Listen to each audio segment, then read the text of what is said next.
All right, you guys. I was debating on whether or not to go ahead and give you this, but I forgot that the second chapter in this book was about ethics, and a lot of our assignments are actually based on ethics. In fact, all of our discussion board questions are about different ethical dilemmas and how you would actually handle them.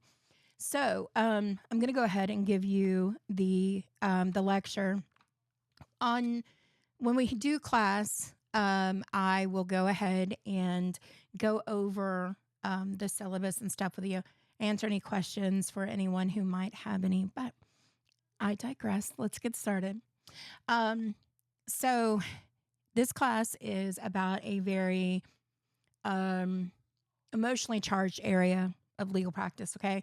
Because it touches on really the most personal aspects of a person's life. It's their relationships, their children, their homes, their financial security.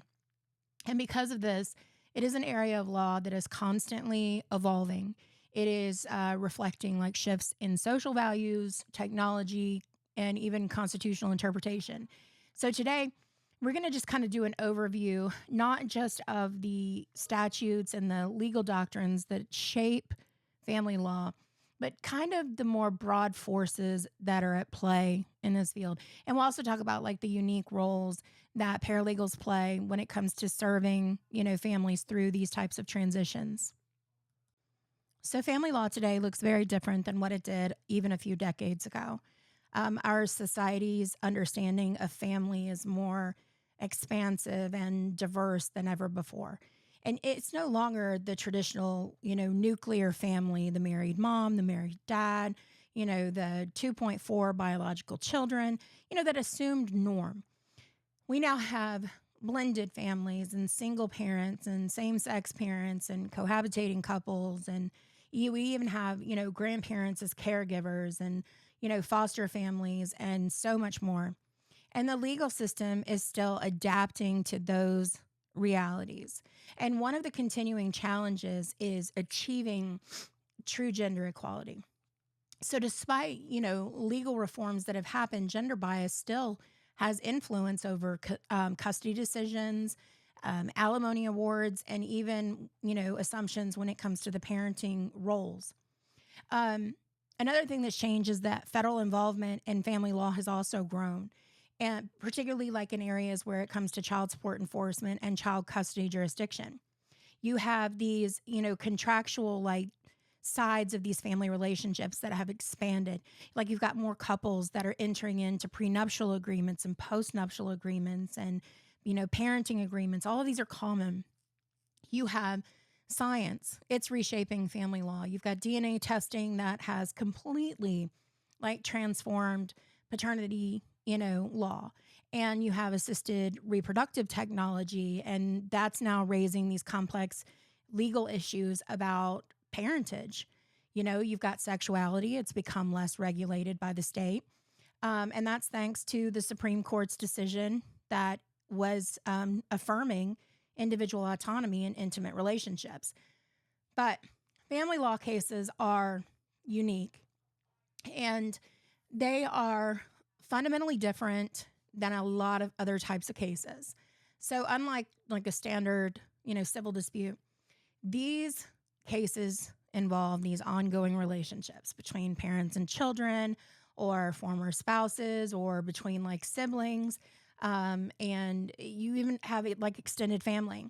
And the court's jurisdiction often is going to continue for years, especially if there's child support and custody matters that are, at play.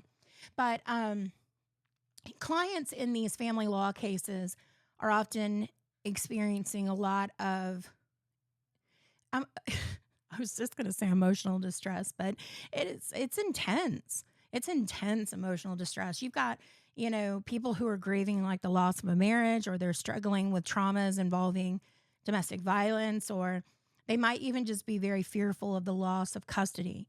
But those emotions really do influence like the dynamics of representation.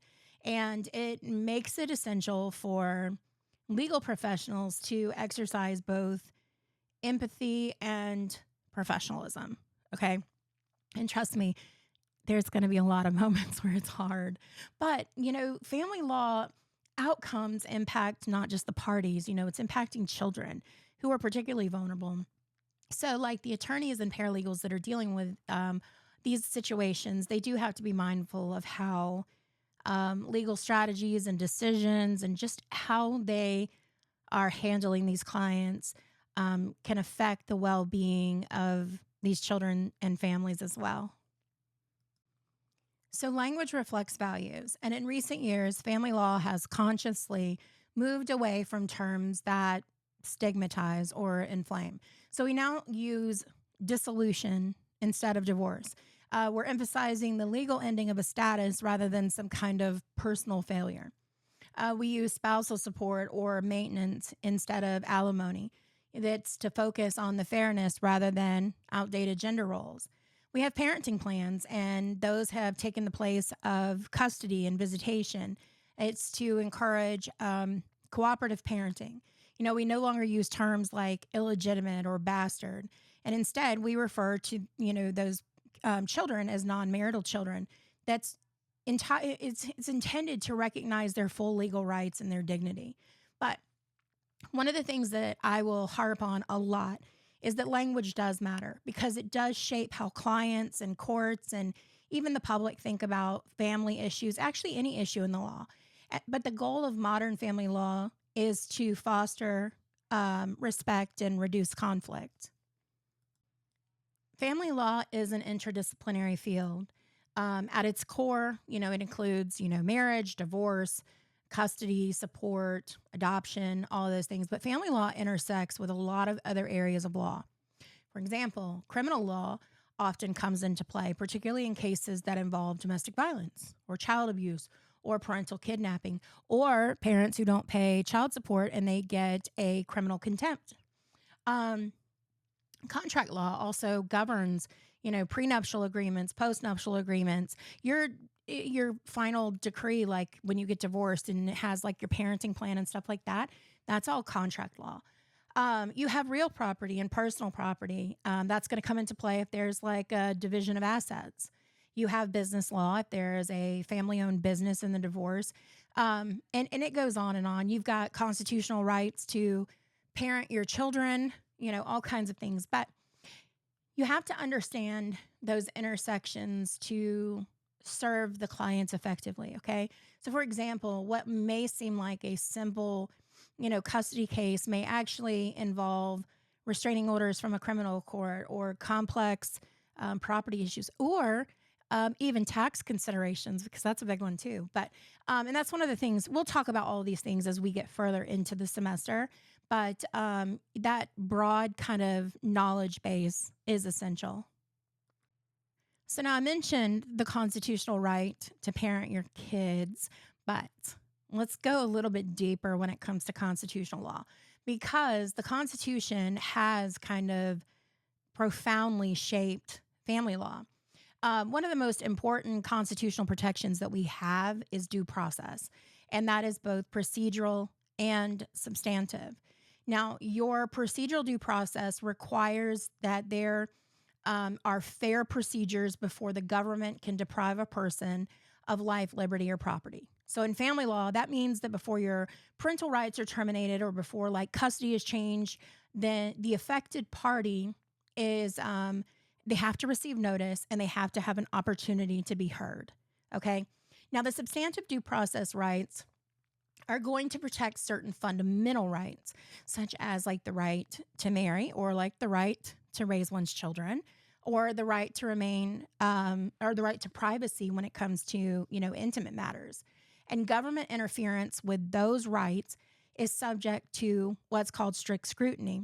And that means that the state has to show that its actions serve this compelling interest and that it's narrowly tailored. Okay. Now, when the courts apply substantive due process, they have to distinguish between a fundamental right and a non-fundamental right. If a fundamental right is at stake, such as, say, your parental rights, then the court's going to use the strict scrutiny.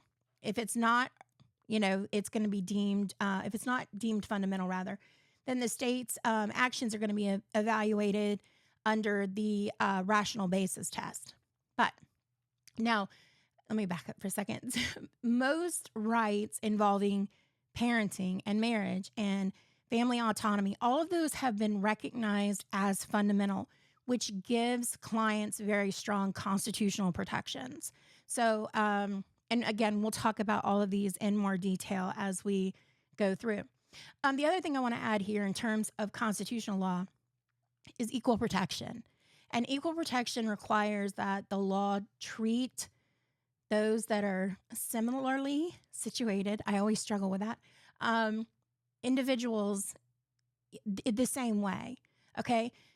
And in family law, that principle has kind of, it's kind of been a game changer when it comes to striking down what they find to be discriminatory laws. So, for example, you might have a law that once denied like inheritance rights to children that were born outside of marriage. Those were invalidated, under the equal protection. And that invalidation, was a huge step in the right direction. The Supreme Court's recognition of same-sex marriage in Obergefell versus Hodges, that was grounded in both due process and equal protection. And trust, we will talk more about Obergefell later on too. But the level of scrutiny applied, it really depends on the classification that is involved. So you have suspect classifications like race, and that's going to trigger strict scrutiny. And then you have your gender classifications that are going to get intermediate scrutiny rather. And then you have others that are going to be subject to the rational basis review. And again, don't worry, we're going to talk more about this. So while the U.S. Constitution kind of sets the foundation for individual rights, the state constitutions can provide greater protection. Like, they can't go below it, but they can go above it in terms of like the level of protection.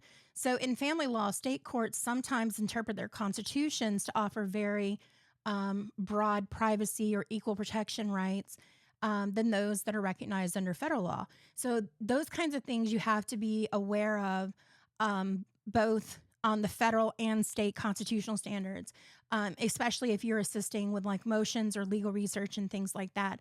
And knowing which level of law can provide stronger protections can also influence your litigation strategy, or not yours, but for those of you who go on to law school, yours. But you get what I'm saying. So Supreme Court decisions have transformed the legal landscape for same-sex couples. And rather than strictly applying traditional tiers of scrutiny, the Supreme Court focused on principles of dignity, autonomy, and equality. And that's where Obergefell came into play. And again, we're going to talk about that in much more detail as we go through. But Obergefell established that same-sex couples have the constitutional right to marry. And that decision also influences, related family law issues such as parental rights and adoption and divorce. And it's essential, again, for you to understand those evolving constitutional principles as they continue to shape the rights of diverse family structures. Social media, this is a big thing. And it has become a very significant source of evidence in family law cases. And I've got stories for days. Posts, messages, photos, videos, they can reveal all kinds of stuff. They can reveal an affair, a party's financial status, conduct, fitness as a parent. You might have a parent who is claiming, I have a financial hardship, but yet they're out there posting images of being on these like luxury vacations, right? Or you might have a custody dispute that might be influenced by posts that are showing, substance abuse or neglect and things like that. And again, this is something else we'll talk in more detail too as we go through it, but you're going to play a key role in gathering this stuff and preserving this stuff and analyzing it. So it is very vital to make sure that the evidence that you obtain is done ethically and in compliance with discovery to make sure that it can be used. So paralegals serve in a wide range of family law settings.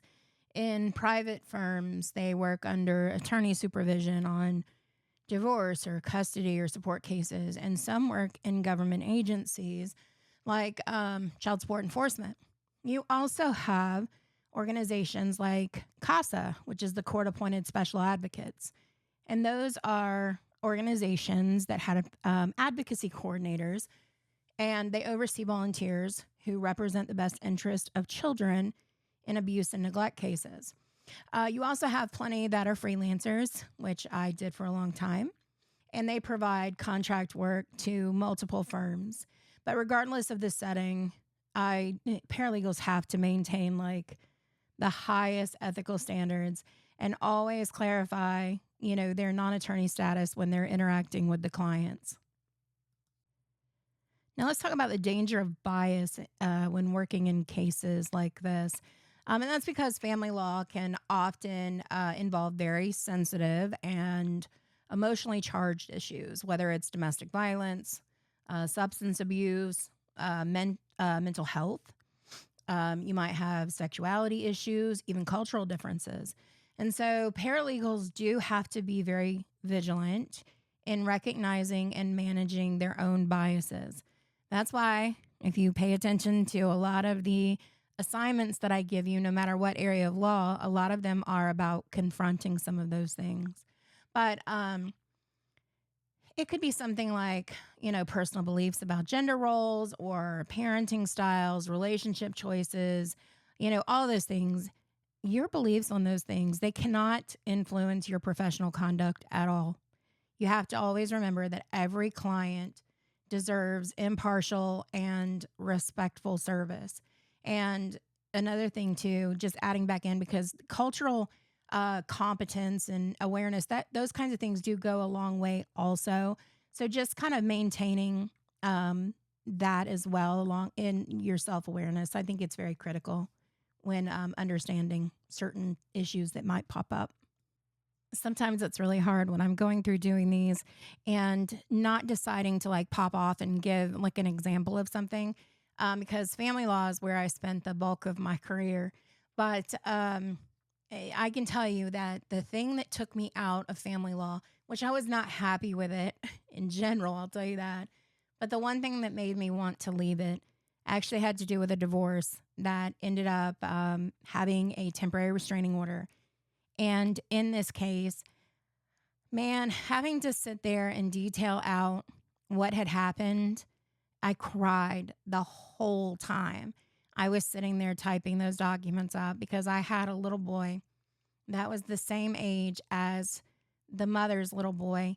And man, I just kept thinking about how he would have internalized it and how scared he would have been. And it just gutted me. And I knew right then that was it for me. But that aside, I do want to talk about violence in a family law practice. And that's because it is one area where the risk of violence is real toward, attorneys and paralegals and advocacy coordinators and judges and stuff like that too. This is an area where emotions run really high. Okay. Parties, they feel desperate, they feel threatened, and people who have been involved in cases have absolutely been the targets of threats and violence, particularly if there is a contested custody case or when representing like a victim of abuse, things like that. So you have to prioritize your safety. It is essential, okay? And that means, using secure office protocols or being cautious about your personal information, coordinating with court security when necessary, like doing whatever it is that you need to do, because awareness and preparation are key to protecting yourself and others. And I will tell you from personal experience, I worked on a case where the mother lost custody and she had a history of being violent towards people. And we had to have a protocol put in place where I had to tell my family, I had to text them and say, hey, I'm leaving. Hey, I'm at the courthouse. Hey, I walked in. Hey, we're going into the courtroom. Like I had to check in every step of the way. And I was doing this as a CASA, and So I wasn't even getting paid for any of this. But it was the one time that it was a truly scary thing. So you have to do what you have to do. So family law is governed by a variety of legal sources, just like anything else. But your primary sources are going to include things like your constitution, statutes, court opinions, court rules, administrative regulations. Those are going to be where you would establish your binding legal principles. And then you have secondary sources as well, which are like your legal encyclopedias, periodicals, things like that. And those are really great at providing explanations to things, valuable actually explanations, because you can rely on those sometimes to understand like complex legal issues, and kind of take the commentary and build from that. But you do need to know how to navigate both, which is hopefully what you're going to do in legal research writing 1 and 2. And if you take advanced legal research and writing, which that's with me, and that's structured completely different. So if you do end up taking it, just know that. But I'll leave it at that on this one.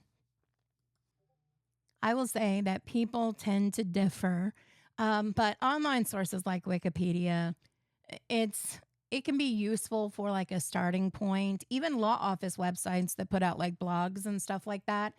Again, really good at kind of identifying issues, locating primary sources, but it's just a starting out point. So just make sure that you don't rely upon it as some kind of like authoritative, legal source, okay?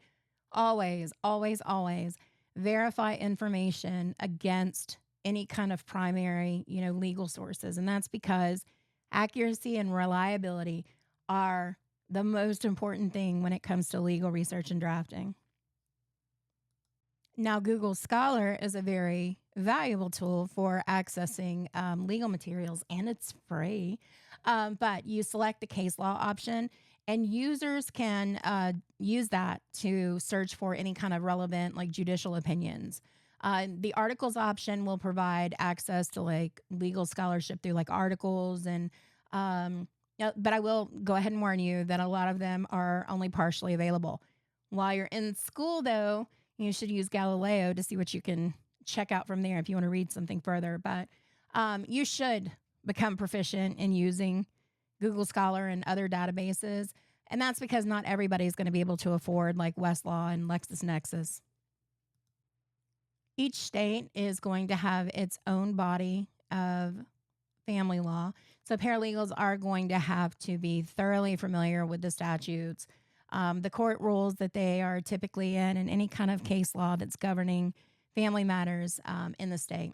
There are some states that maintain like online portals that will provide access to like family law resources, but not everybody's going to have that. So start being resourceful with looking up things, start bookmarking things, and building kind of your own database. All right, so now let's talk about ethics in family law. So, ethics in the context of the legal profession, it refers to a system of moral principles and professional standards that govern how attorneys, paralegals, and other professionals are expected to work, um, and how they're conducting themselves in their work. It is not simply about following the law, it is about upholding the integrity of the profession and I would say protecting the public interest. Ethics is going to they're going to define what is right and what is wrong when it comes to professional behavior. It's going to establish the duties of the legal professionals and what they owe to the clients, to the courts, to opposing parties, just to society at large, okay? And those duties are going to include honesty, confidentiality, loyalty, competence, diligence, respect for the legal system, and the avoidance of, conflicts of interest. For paralegals, ethics means working under the supervision of a licensed attorney, unless there's some reason that you can do something different. Respecting the boundaries of what non attorneys are allowed to do, maintaining very strict client confidentiality, and then always acting with professionalism and integrity. I would say that the goal of legal ethics is to ensure that those who are seeking justice can trust the legal system to operate fairly and honorably. And I know that that's so hard for so many people, but that trust, I do believe, does depend on, all of the legal professionals' commitment to ethical conduct. So remember that ethics is not just like a set of, rules or checklists, right? It's the core of what allows us to serve clients, the courts, and society in a way that is intended to protect the vulnerable and uphold justice, okay?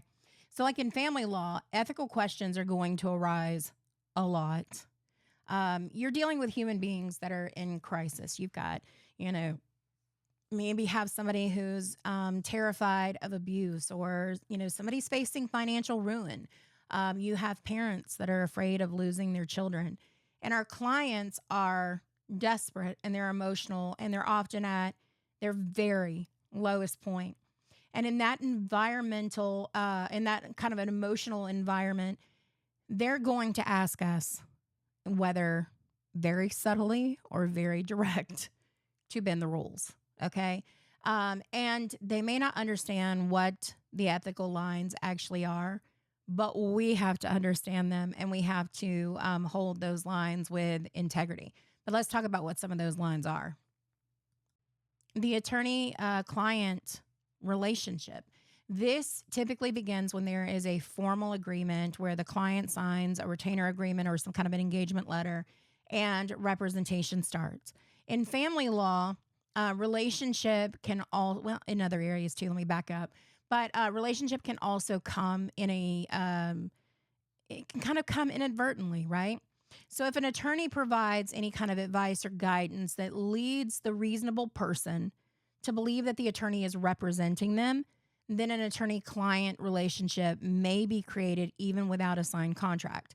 So that's why people have to be careful when having even informal conversations. If a potential client asks a question like at a social event and the attorney responds with legal advice, then they may have unintentionally created some duties of loyalty and confidentiality. And in the same vein, paralegals also have to be very vigilant not to give any kind of advice that might create confusion about the existence of representation. Now, competence in family law requires more than basic knowledge of the statutes and the court procedures. This is going to demand that attorneys and paralegals are continuously maintaining and updating their skills. Okay.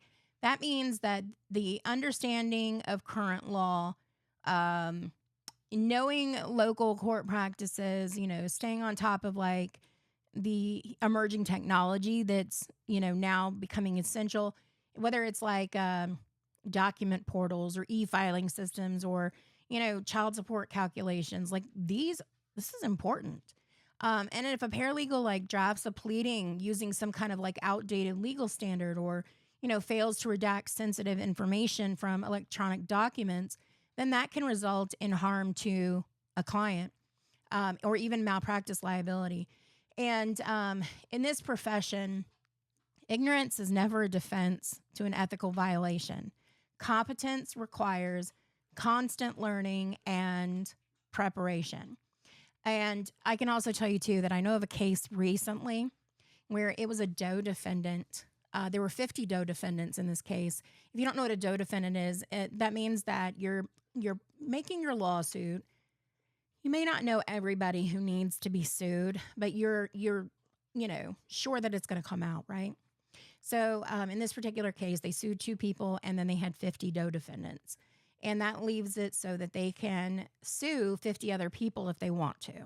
They'll just trade out one of the numbers for a name.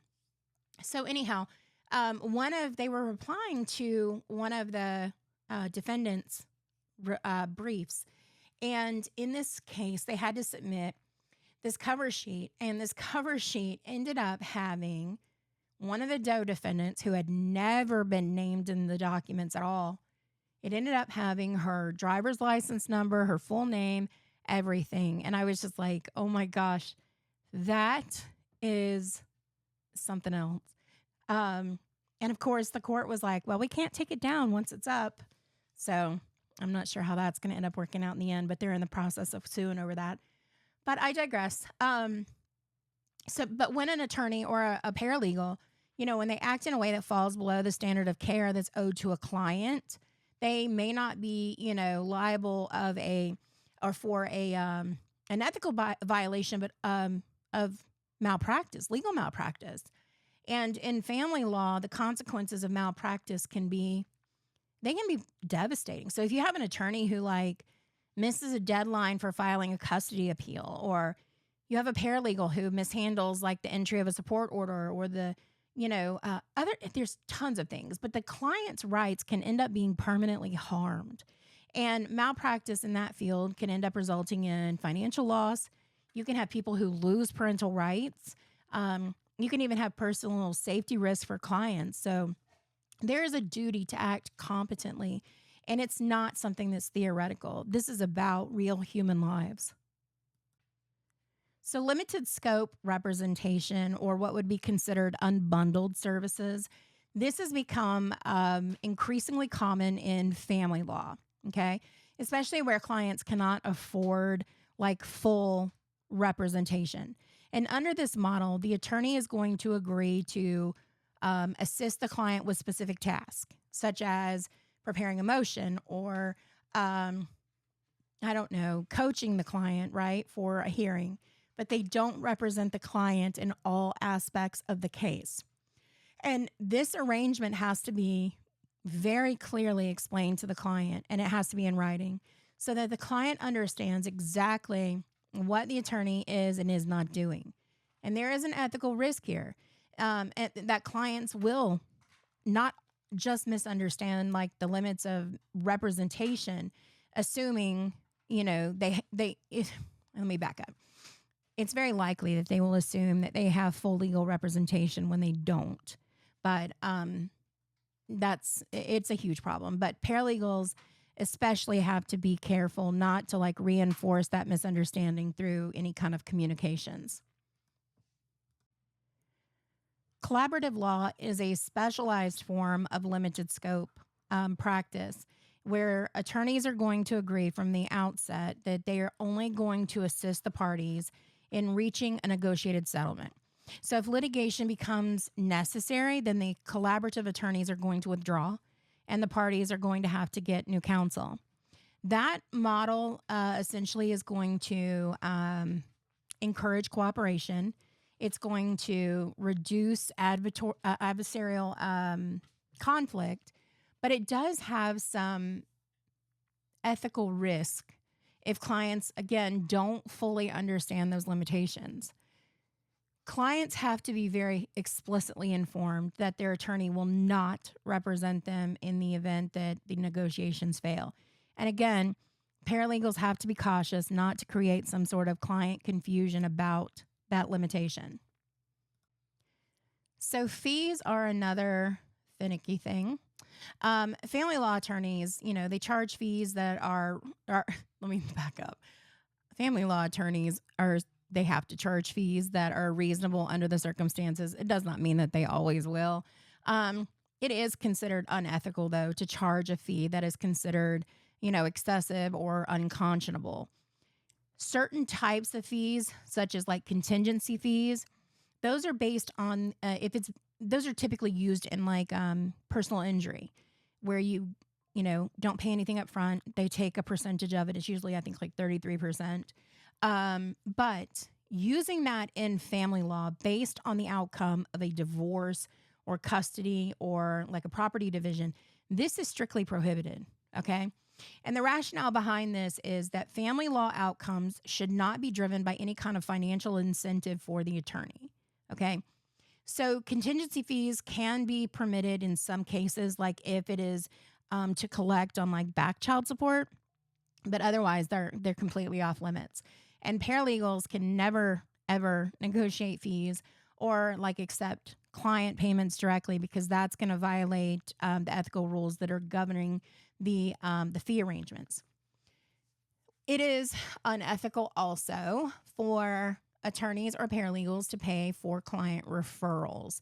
Um, in some, I don't want to say in all cases, offering like gifts or commissions or anything of value in exchange for the referral can often create a conflict of interest. And it's been considered to undermine kind of public trust in the legal system. Clients are supposed to select attorneys based on merit, not on some kind of like financial arrangement that's behind the scenes. Okay. Um, Paralegals in particular do have to be on alert for those kinds of issues because they will often interact with like the referral source. It might be a counselor, a community advocate, things like that. And it's not uncommon for non-lawyers to just innocently say, well, if you send clients our way, we'll send you a gift card. Accepting those kinds of offers is an ethical violation. I do want to say, though, that most jurisdictions will allow for attorneys to refer to other attorneys. While I'm at it, I want to also stress that fee splitting is not allowed. And fee splitting is where an attorney is, say, getting $10,000 for the retainer, right? And they, give $5,000 to the paralegal. That's fee splitting. That's not allowed either. So attorneys and paralegals have a duty to act with reasonable diligence and promptness when it comes to representing clients. In family law, if you delay a hearing, then it can end up causing severe harm. For example, if a person has a child that's exposed to harm, well, delaying that hearing prolongs that exposure. If you have a person who is needing the financial assistance from the support order, delaying it could cause a financial hardship. It is unethical to use delay tactics as a form of leverage or to neglect cases through, disorganization, procrastination, things like that. And every case, no matter how small, they have to receive that timely attention. And paralegals play a key role in that. They will be the ones, monitoring court calendars, managing deadlines, and ensuring basically that the tasks are created promptly. I totally meant to say completed promptly. It's late, but just forgive me. Anyhow, confidentiality. This is probably the single most important ethical duty in family law. And that's because clients trust us with their most personal and sensitive information. That includes history of abuse, mental health issues, any kind of financial struggles, or any kind of intimate family details all around. And that information has to be protected at all costs. So the duty of confidentiality is going to apply to everything that is related to representation. And that means that it's more than just formal communications, okay? It's going to apply to casual conversations in the office, notes, drafts, even digital information that's stored, in the on the office systems. So paralegals have to be very vigilant at safeguarding that information. So you're going to do all of the things that you should be doing anyhow, like, securing files, encrypting, electronic communications, things like that. But you're going to also have to do more than that. And that is, no matter how wild the case gets, you can't go home and talk to anybody about it. Get a therapist. So the conflict of interest, these are really common in family law. And that's because there are a lot of interwoven relationships. You've got small, sizes when it comes to legal communities too. So there's a lot of overlap. So conflict can arise whenever the interests of one client are considered materially adverse to those of another client, a former client, or like the personal interests of the attorney or a paralegal. And in family law, common conflicts do include like attempting to represent both spouses in a divorce, representing one party when the firm, previously represented the opposing party, or developing a personal relationship with clients because that compromises objectivity. It is the responsibility of every legal professional to recognize conflicts and to avoid them. And then they have to disclose them if they immediately arise. Now, I touched on multiple representation slightly, but it's essentially where you are representing more than one person. And it is one of the most common ethical pitfalls in a family law matter. It's essentially the classic case of the friendly divorce. Okay. So when you have a couple that's divorcing, they decide, well, we're going to do it amicably, right? So they'll approach an attorney and say, hey, we both agree on everything. Can you represent both of us to just save time and money? And at first glance, it seems kind of harmless, right? But it is a major like ethical landmine, okay? Because even in cases where both parties believe they're on the same page, the potential for, conflicting interest is enormous. And as negotiations unfold, whether it's about property division, spousal support, custody, whatever, the parents, the parties' interests almost inevitably will come apart. Now, an attorney cannot serve both parties' interests when those interests are inherently opposed. And many states representing both spouses in a divorce is flat out like prohibited by their rules of professional conduct. In states where it is not expressly prohibited, it is still considered risky and generally discouraged, by ethics committees and malpractice carriers. But as for what that means for paralegals, you're going to be the person who's most often going to be in direct contact with the clients. Okay. And you're going to have to be especially vigilant in situations where you have multiple parties interacting with the firm. So if you are working on a file where the attorney is representing one spouse and the other spouse calls the office with questions or asks for advice, you have to immediately recognize that this creates an ethical issue. Paralegals cannot give the impression that the firm represents both parties. You cannot answer legal questions for the unrepresented spouse. You cannot help them fill out forms. You have to refer them to independent counsel. And I should also say that where another common issue that kind of arises with this is like when you have extended family members like grandparents and they become involved. The attorney may be representing like one parent and then the grandparent may assume that, well, the attorney represents us too. So again, you'll probably be the one clarifying boundaries a whole lot. And every party will need to know exactly who the attorney represents and who is not a client. And failure to maintain those boundaries can lead to ethical violations and even malpractice claims. So this is just a danger zone. Like, stay out of it. When in doubt, just ask the supervising attorney. Essentially, it's their license that's on the line anyhow, but err on the side of caution. Attorneys are required to hold client funds in separate trust accounts. It's called an IOLTA account, IOLTA, interest on, I think it's lawyer's trust account. But they have to maintain the complete records of, all funds that are received and dispersed as well. And paralegals can assist in managing trust accounts, but they can never authorize disbursements or, we don't want them handling funds improperly either. Commingling client funds with operating funds for the office is considered a serious ethical violation, and that can result in disbarment. The duty to safeguard the client property also extends to physical items such as original documents and jewelry and keys and whatever, anything that may have been entrusted to the firm. And those items must be securely stored and returned to the client upon request.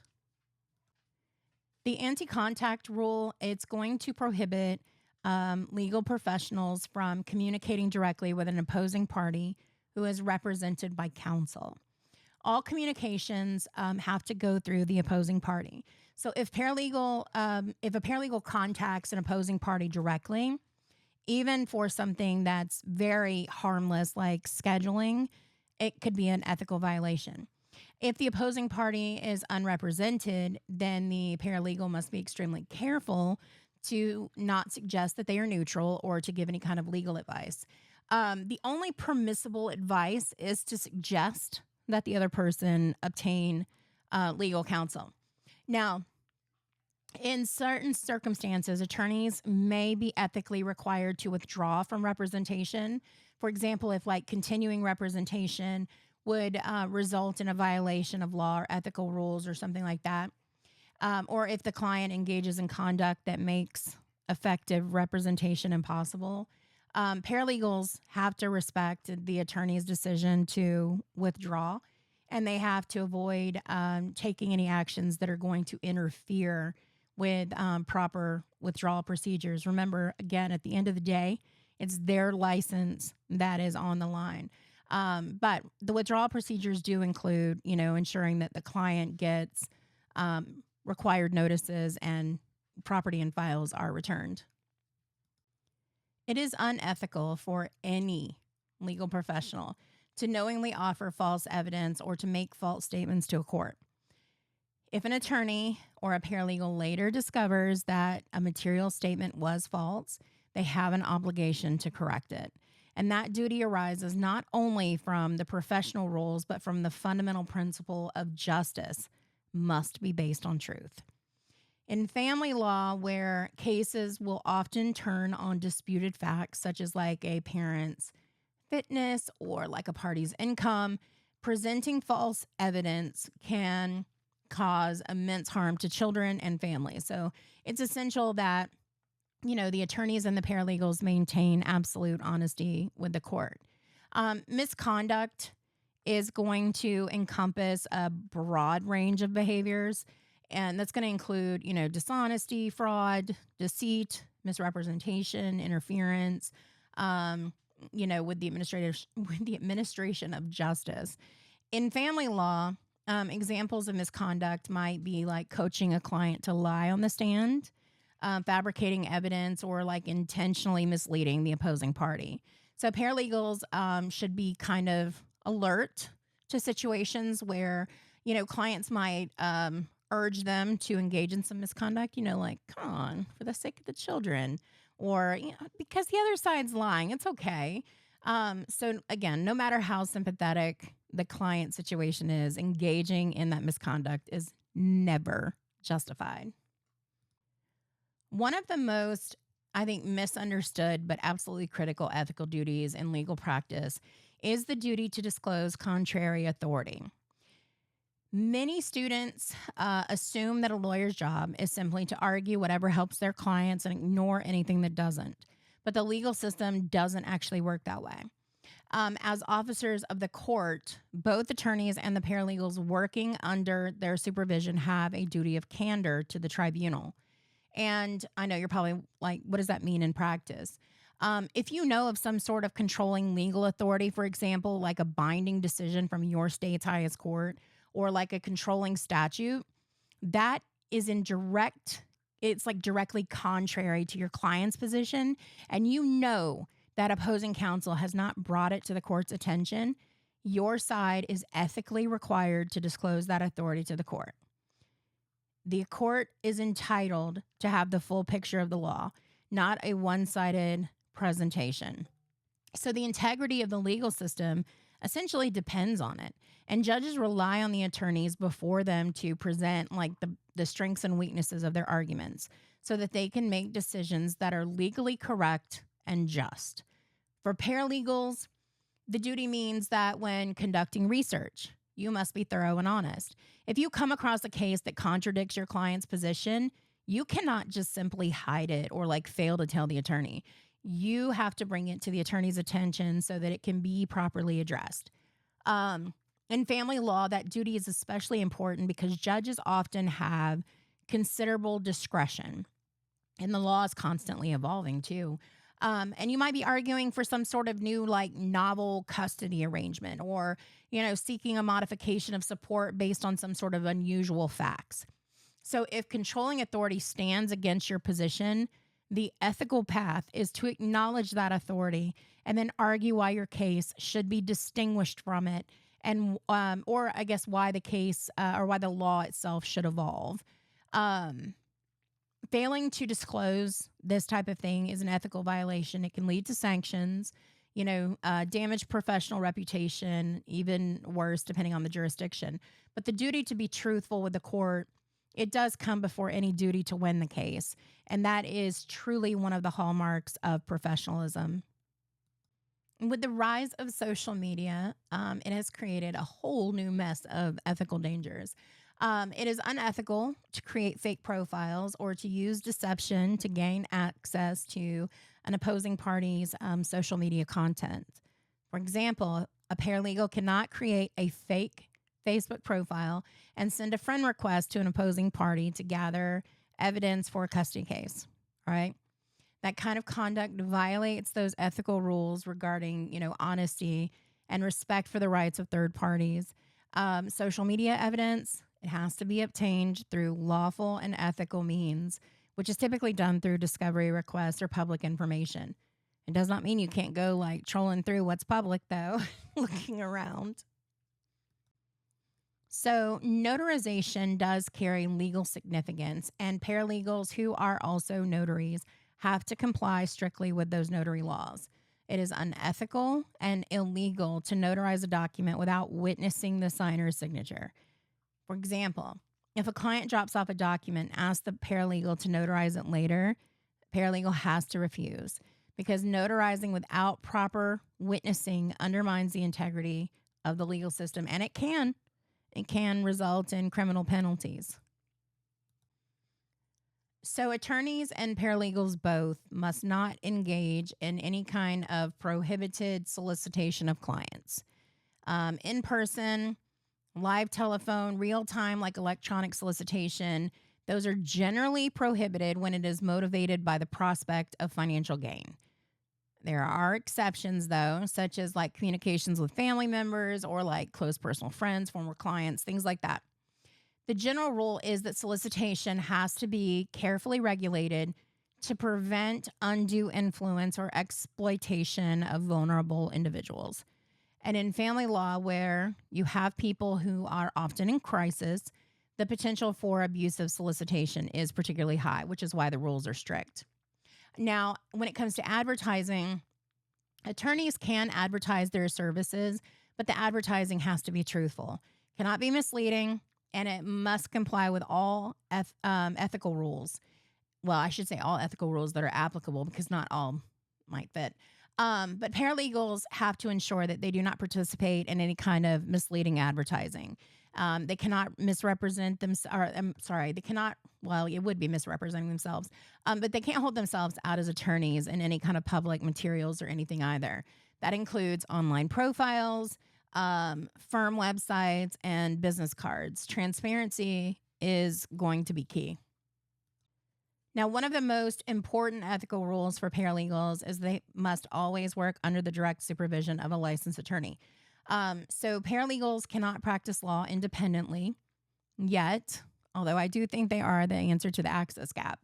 But if a paralegal is not properly supervised and begins performing a task that might constitute the practice of law, such as like giving legal advice or representing a client in court or preparing pleadings without, attorney review, then the paralegal is engaged in the unauthorized practice of law, or UPL. The consequences for UPL, they can be serious. Not only does the paralegal face fines or even criminal charges, but the supervising attorney may also be disciplined. UPL, I'm telling you this part because your book requires it. But I do believe, again, that paralegals are the answer to the access gap. So I will give you this part, but just know that I'm not happy with all of it. UPL undermines the integrity of the legal profession and deprives clients of the protections they are entitled to under the law. I have found that there are a lot of paralegals who are so much smarter and so much more in tune with cases than attorneys. But again, I digress. In family law, though, the risk is particularly high, and that's because paralegals are going to often have the close contact with the clients. You're going to be the one that might be answering the phone, preparing documents, meeting with the clients. You'll be answering a lot of emails. So it's really crucial that you understand where that line is drawn and that you don't cross that. In many states and in many different areas of law, there are like self help services that are available for individuals who want to represent themselves in family court. Um, you can take a look at Fulton County, put in like Google Fulton County Family Court Forms. You can also put in Hall County Court Forms, or no, I'm sorry. It is Hall County's, I think they call it the Family Law Information Center. Um, they have all of their stuff up there. Um, in some states, they do allow for non-attorney document preparers to assist, clients by giving them like blank forms or typing services. Um, you have to be extremely careful to not cross lines into that unauthorized practice of law.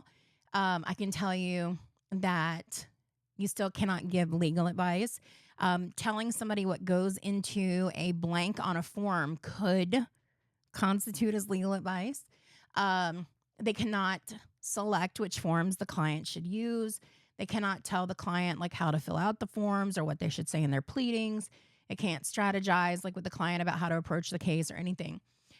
If the non-attorney crosses those lines, they are engaging in UPL.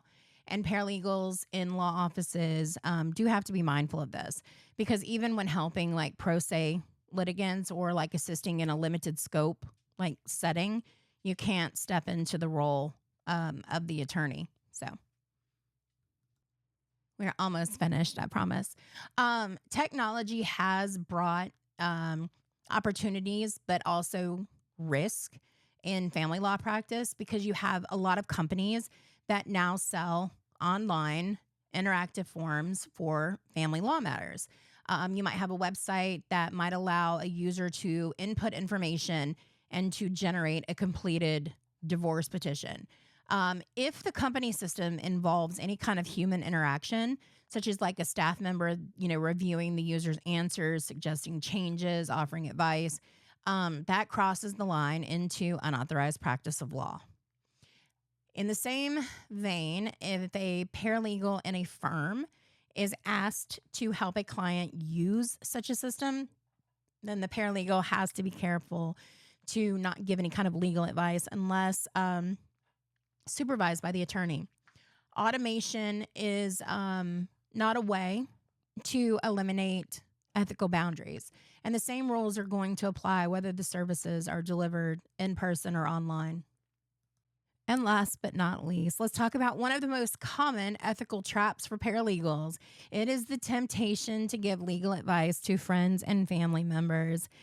I'm going to tell you something. You're going to learn way more about people that you know and people that you do not know than you ever wanted to. Okay.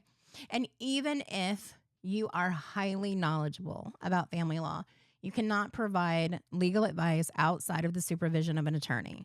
So like if your sister is getting divorced and asks like, what should my custody arrangements be? What should I ask for? What should our division of assets look like? The proper response is to tell her to consult an attorney or tell her to go research it on her own if she's going to represent herself. But acting otherwise, it does potentially risk UPL, but also personal liability and professional line, like a professional discipline line. Just don't cross it. And people, I'm telling you, will try to make you cross it all the time. Again, I will tell you guys way more about it in class, but anyhow, that's it for this one. I'm going to go do your second one, and then I will see you guys in class on Tuesday. Bye.